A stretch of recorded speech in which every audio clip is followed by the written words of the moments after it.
Bonjour à tous et merci de nous suivre sur Béni TV. Après 2 ans d'intenses travaux, le 3e pont d'Abidjan, dénommé pont Henri Konan Bédié, sera livré dans quelques jours. Une équipe de Béni TV s'est rendue sur le chantier pour voir et comprendre l'évolution de ces travaux et les différents aspects techniques et financiers qui ont concouru à la réalisation de cet édifice. Perspective Afrique, votre magazine économique et sociétal, vous propose en édition spéciale un dossier exclusif sur la construction de ce joyau architectural. Suivez ce document.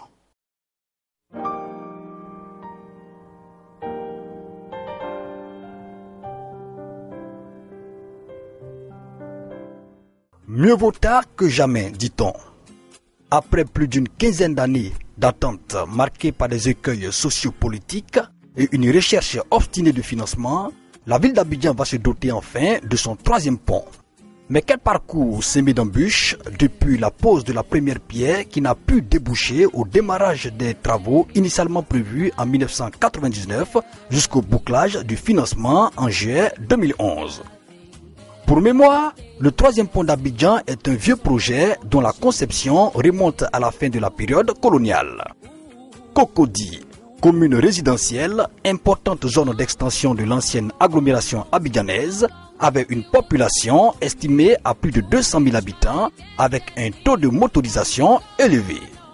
La disponibilité foncière au nord-est de cette commune, dans les quartiers de Deux Plateaux, de la Djibi et de la Riviera, soit une superficie de plus de 2000 hectares urbanisables et susceptibles d'accueillir, à terme, une population importante, a conduit à un développement rapide dans cette zone. Ce développement rendrait donc nécessaire la création d'une nouvelle voie de liaison nord-sud qui devrait désenclaver les nouveaux quartiers et décongestionner les 2 ponts existants de la capitale. Le projet de construction d'un pont à péage prendra forme dès juillet 1996 lorsque le Bureau national d'études techniques et de développement BNET, dans le cadre des 12 travaux de l'éléphant d'Afrique, du nom du programme de gouvernance du président d'alors Henri Konan Bédié, lancera un appel d'offres international pour la conception, la construction, l'exploitation et le financement de cet ouvrage. Dans la foulée de l'annonce des résultats désignant le groupe Setao Bouix, adjudicataire du projet le 24 avril 1997, une convention de concession est signée le 14 novembre de cette même année entre l'État de Côte d'Ivoire et la société concessionnaire Socoprime, société de construction du pont Riviera-Marcory, dont l'État ivoirien détient 20% et le groupe Bouix 80% pour 30 ans. Signe de la détermination des promoteurs et du gouvernement d'alors à rendre effective la construction du 3e pont, le déguerpissement et le recasement des populations riveraines de la zone de travaux avaient été effectués, tout comme la pose de la première pierre de l'ouvrage dès 1999. De cette date jusqu'à l'entame des travaux de l'ouvrage, quel parcours? Robert Neyran, directeur administratif et financier de Socoprime, nous retrace le chemin parcouru. Parce que c'est un projet qui a été lancé en 1996, qui a été gagné en 1997 par Bouygues. Après 2 ans d'âpres et dures négociations entre toutes les parties, on arrive à un accord. On signe ce qu'on appelle le bouclage. Le premier bouclage en 1999. Une semaine avant le premier tirage, coup d'État. Tout le monde prend un instant de réflexion et puis certaines parties perdent, on va dire, leur intérêt dans l'histoire. En 2002, on essaye de retrouver des prêteurs. On n'y arrive pas. En 2005, on essaye de retrouver des prêteurs. On n'y arrive pas non plus. En 2008, il y a un ministre qui dit, écoutez, moi je comprends que les prêteurs, c'est la Côte d'Ivoire, c'est pas le pays le plus facile. Il y a un risque politique certain, on a un historique qui est ce qu'il est. Donc moi je vais faire 2 changements. Je vais garantir les revenus pendant la période de remboursement des prêts et je vais apporter 50 milliards en subvention d'investissement. Ça veut dire que on avait moins de financement à trouver et on avait des revenus qui étaient garantis. Donc on allait voir les banques pour leur demander moins d'argent et on leur apportait plus de garanties de remboursement. Ces 2 changements, ça a permis d'asseoir des prêteurs à nouveau intéressés autour de la table. On a recommencé les négociations en 2008. En 2010, on est proche d'un accord, mais malheureusement, c'est les élections présidentielles. La Côte d'Ivoire retombe dans les troubles Le projet repart on va dire en sous-marin pendant quelques mois. 2011, avril 2011, fin des troubles. Mai 2011, on fait une conférence à Paris avec tous les prêteurs autour de la table, avec le gouvernement, en disant « Est-ce que vous êtes toujours intéressés? Est-ce que tout le monde est là ?» Tout le monde a répondu à l'appel. Tout le monde était présent et c'est reparti. Et on a signé en juin 2012 la documentation. On a fait le premier tirage, donc celui qu'on avait raté à une semaine près en 1999. On a fait ça le 5 novembre 2012 et c'est ça qui a lancé, on va dire, les 25 mois de construction. Les conditions financières étant désormais réunies, le lancement des travaux du premier pont à péage de la sous-région et du premier échangeur à 3 niveaux d'Afrique a été effectué à Abidjan le 7 septembre 2011.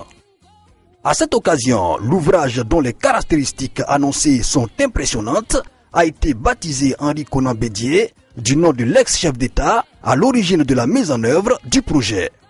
Quelles sont les caractéristiques qui font de ce pont un ouvrage rocambolesque? Le responsable technique adjoint nous éclaire sur la question. C'est un projet d'une longueur de 7 km qui va relier les quartiers de la Rivera à Marcory. Aujourd'hui, il faut se rendre compte que pour relier le boulevard Mitterrand et le boulevard Végeux de Rivera et à Marcory, il faut 18 km par le pont de Gaulle. Donc ce projet-là va apporter une voie rapide, 7 km, à traverser en 15 minutes. Contrairement à aujourd'hui, pour faire cette traversée, il vous faut entre 35 et 2 heures de temps, 35 minutes et 2 heures de temps en fonction des embouteillages. Voilà. Comment ce projet se découpe? Vous avez une partie de 2 fois 2 voies côté Rivera qui fait 2 km 700 qui vous amène depuis le boulevard Mitterrand jusqu'à la zone de péage qui est située à la Rivera Golf.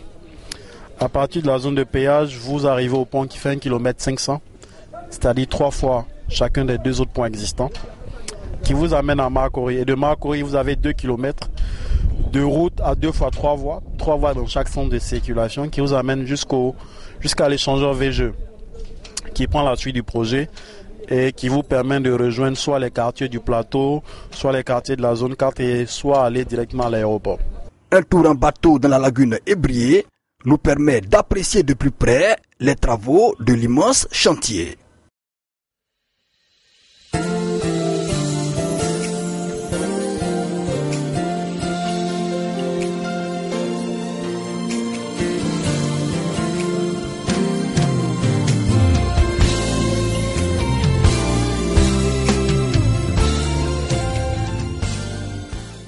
On découvre de plus près les pieux. 2 mètres de diamètre chacun et 79 mètres de profondeur. Ce sont eux qui soutiennent les caissons, les charges de l'ouvrage.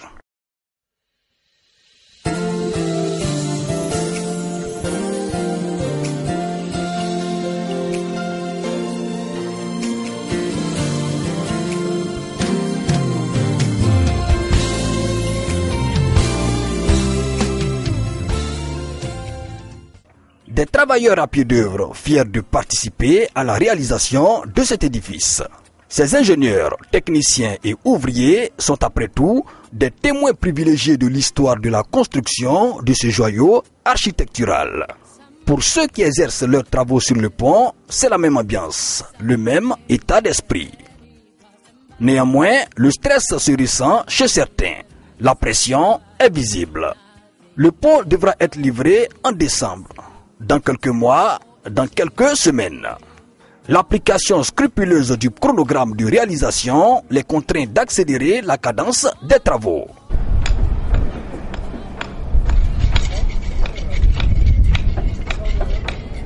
Long de 1500 mètres et large de 28 mètres, le pont Henri Konan Bédié offrira un passage de 2 fois 3 voies avec un trottoir de 3 mètres. Il comportera une digue de 500 mètres sur laquelle sera construite la station à péage. Une station à péage aux caractéristiques particulières. Bon, le principe du péage aussi simplement que c'est que pour avoir accès au projet, il faut payer un montant. Voilà. Et c'est un montant qui sera bientôt proposé aux Ivoiriens après l'accord de l'État de Côte d'Ivoire. Voilà. Et les formules, vous avez le paiement manuel, ça veut dire que vous payez en monnaie. Et vous passez, ou bien vous avez l'abonnement aussi qui va être développé aussi, qui vous permet d'avoir une carte que vous rechargez à différentes périodes et qui vous permet de passer. Et plus vous passez, moins vous payez. Ça, c'est ce que la formule d'abonnement va vous proposer.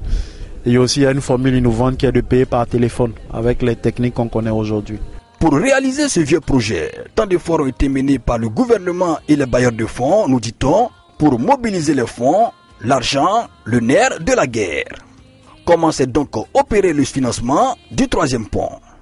Alors aujourd'hui, le projet représente à peu près 270 millions d'euros, répartis entre différents intervenants.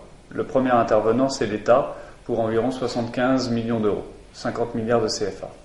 Ensuite, il y a des investisseurs qui sont là pour 28 millions d'euros, les prêteurs subordonnés pour 40 millions d'euros et les prêteurs seniors pour à peu près 125 millions d'euros.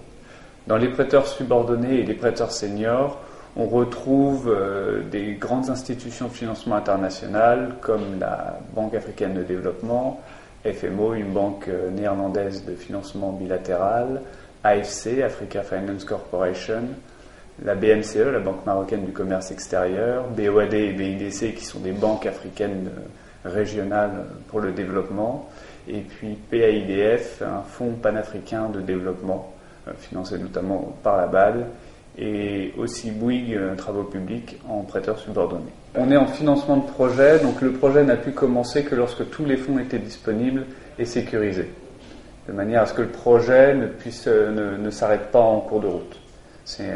En financement de projet, la manière dont on fonctionne, c'est on va créer une entreprise, Socoprim, dont le but unique est la conception, design, financement, construction, exploitation et maintenance du troisième pont. Donc Socoprim s'occupe de tout depuis la naissance même avant la naissance du pont jusqu'à la fin de la période de concession qui est de 30 ans. Et ensuite le pont revient dans le domaine public. Donc pour se lancer dans l'aventure, il a fallu d'abord qu'on se mette d'accord avec tout le monde sur comment ça allait se passer. Donc aujourd'hui, le financement est sécurisé jusqu'à la fin de la construction et ensuite on a prévu, on a estimé des revenus avec le péage qui va être installé sur le pont et ces revenus vont permettre de rembourser les gens qui ont prêté de l'argent pendant la construction. Avec ces revenus, on va payer nos charges, donc nos employés, l'électricité, le loyer. S'il reste de l'argent, on va rembourser nos prêteurs. Et s'il reste de l'argent, d'abord, on va entretenir l'ouvrage, d'accord, pour que le pont soit beau, mais avant tout sécurisé et sécurisant pour les utilisateurs, pour pouvoir apporter un service de qualité aux gens qui vont prendre le pont. Ensuite, une fois qu'on aura fait ça, on va rembourser les prêteurs, et s'il reste de l'argent, on remboursera ou on donnera les bénéfices aux investisseurs pendant toute la durée d'exploitation. Donc, la priorité, c'est de maintenir le pont en bon état. Le pont a mobilisé, selon la société concessionnaire, plus de 1400 personnes constituées à 95% d'Ivoiriens. Un plan, selon la direction, a été mis en place pour faciliter leur réinsertion après la réalisation du projet. Aujourd'hui, on a 1400 employés, à 95% ivoiriens. Le taux, on va dire, d'expatriés est très limité. On a pris des gens au début qui n'avaient pas forcément de formation adéquate pour les métiers qu'ils devaient faire. On les a formés, ils ont appris un métier. Le but, c'est maintenant d'aider ces gens-là à jouer l'après-pont. Qu'est-ce qui va se passer après? Comment ils vont pouvoir rebondir? Et donc, on organise un forum pour mettre en relation les autres entreprises, nos sous-traitants par exemple, ou d'autres entreprises dans d'autres secteurs, en disant, écoutez, voilà, on a une main-d'œuvre qualifiée avec qui on a travaillé pendant 2 ans, ce sont des gens de confiance qui connaissent leur métier, est-ce que ça vous intéresse? Et donc après, c'est aux ouvriers et aux employés, aux ouvriers et puis aux entreprises de discuter et d'essayer de trouver un accord. Le troisième pont d'Abidjan vient à coup sûr transformer le visage du paysage abidjanais et vient donner un véritable coup de pouce aux 2 axes routiers suspendus à la lagune Ébrié, le pont Félix Houphouët-Boigny dont la construction remonte à la fin des années 50 et le pont Général de Gaulle inauguré en 1967, aujourd'hui saturé par de longs embouteillages aux heures de pointe. Avec une population estimée à plus de 6 millions d'habitants, la réalisation de cet édifice viendra améliorer la circulation routière dans la capitale économique ivoirienne. Ce merveilleux ouvrage auquel est lié le premier échangeur à 3 niveaux d'Afrique propulsera Abidjan dans le cercle restreint des métropoles africaines qui symbolisent le développement des pays et des peuples du continent noir.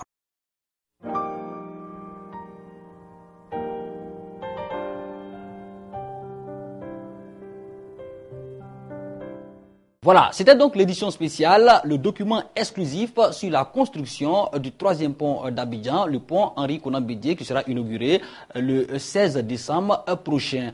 Merci de nous avoir suivis, merci à l'équipe technique, à l'équipe de reportage, votre serviteur Paul Ali Kouadio. L'image était donc assurée par Eric Bissouma, au montage Jean-Louis et à la réalisation Yao Kouadio et Sylvestre Dogba. Merci de nous avoir suivis et bonne suite des programmes sur Béni TV.